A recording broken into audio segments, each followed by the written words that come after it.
Ambrosius gave me no choice but to take his life. But Ringo was nowhere to be found.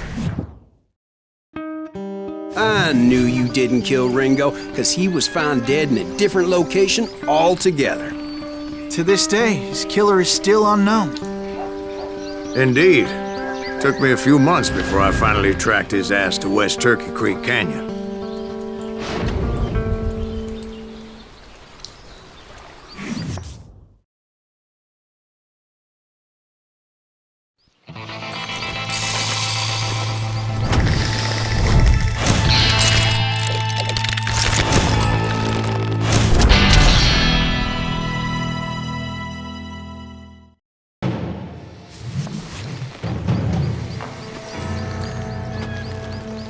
That's incredible, sir. I always thought that Doc Holliday was the one that killed him.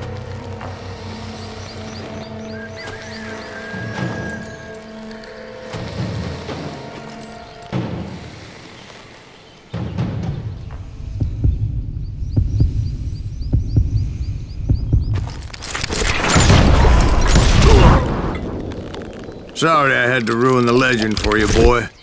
But the legend ain't always true. Doc Holliday had nothing to do with the death of Johnny Ringo.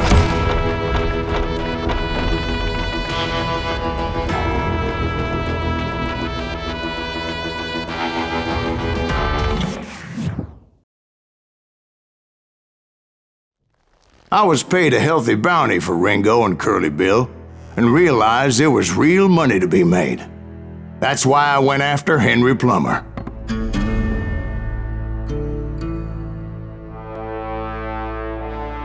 Wasn't he the sheriff who augmented his income by shaking down miners and robbing gold shipments? That's the one. Oh yeah, I remember him. He ran that gang of thieving outlaws called the Innocents. So it's true that you went toe-to-toe with him? Indeed I did, son. Indeed I did.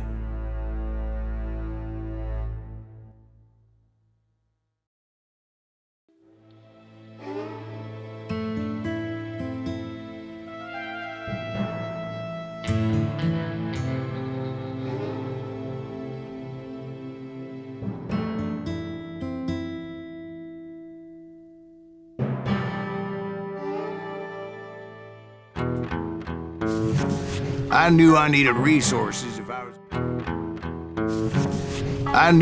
resources if I was going to track down Roscoe Bob Bryant, and hunting Plummer looked like a good way to get rich quick. As the local vigilantes exposed him as the leader of the bandits and put a generous price on his head.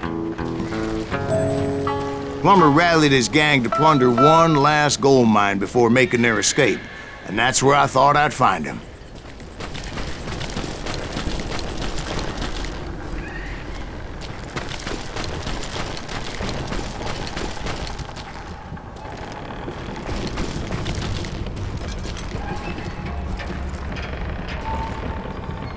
It makes me nervous standing so close to all these goddamn barrels of gunpowder. Why would you be nervous? No one has the cojones to come after us. As long as you don't look Who the hell is that then? As my late father pointed out to me more than once, God made men, but Samuel Colt made them equal.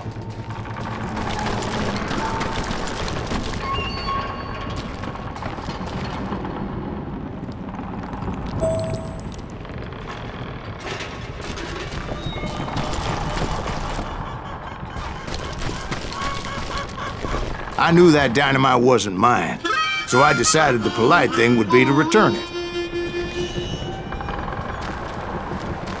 It was the biggest gold rush since Sutter's Mill in '48. Unfortunately, prospectors weren't the only ones drawn to those riches. You know who we are! There were thieves and killers, robbing travelers and hijacking gold shipments. Like those that ran with Plummer. Some were just regular folks I knew from town, drawn by greed and easy pickings. Charlie Crow, the blacksmith. James, who worked in the stable. Sam and Jeremiah Barber, the butcher's sons. We'll run out of his misery. Ordinary citizens who lived a double life. Stealing and thieving and murdering their neighbors. You can't beat the innocents.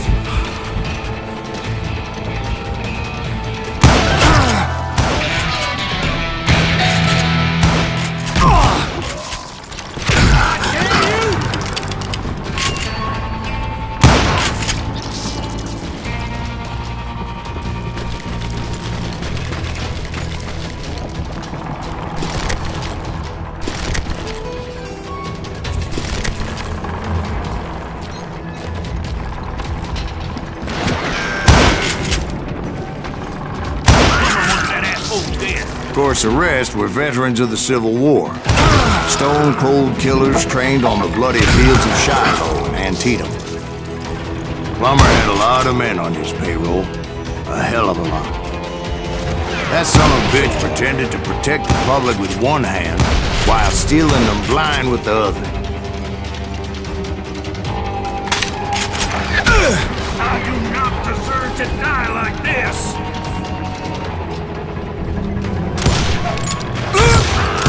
He set up a defensive perimeter which I had no idea how to breach.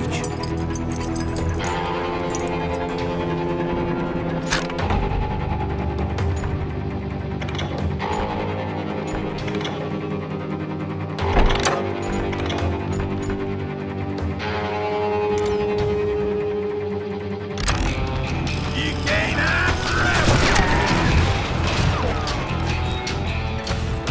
This is our goal now.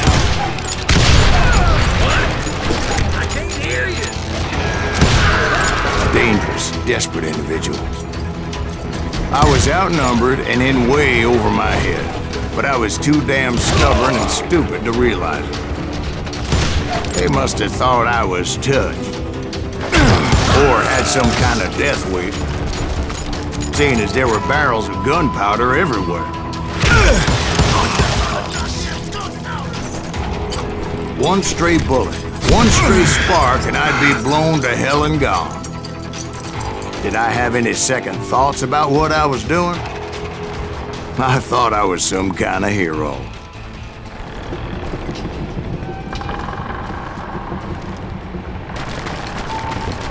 I finally made it past and headed on to meet my destiny. But first, I had something I needed to figure out.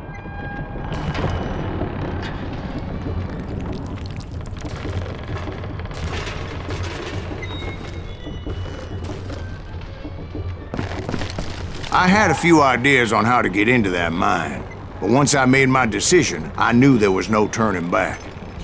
So my first thought was to enter the nearest mine portal. I saw an entrance. Made sense. It was the quickest way in, but that also made it more dangerous, as there would undoubtedly be enemy pickets posted along the way.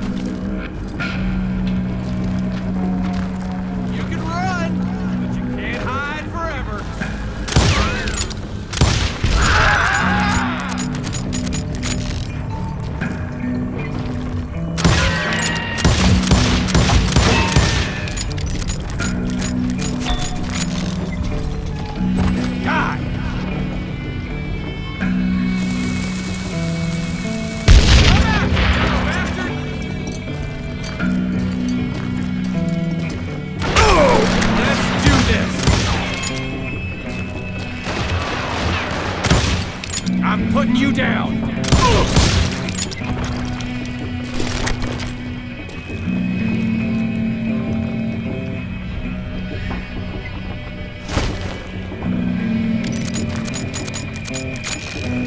Besides, once you enter a mine like that, it's easy to get all turned around. And that confusing maze of corridors wouldn't even be the worst of it.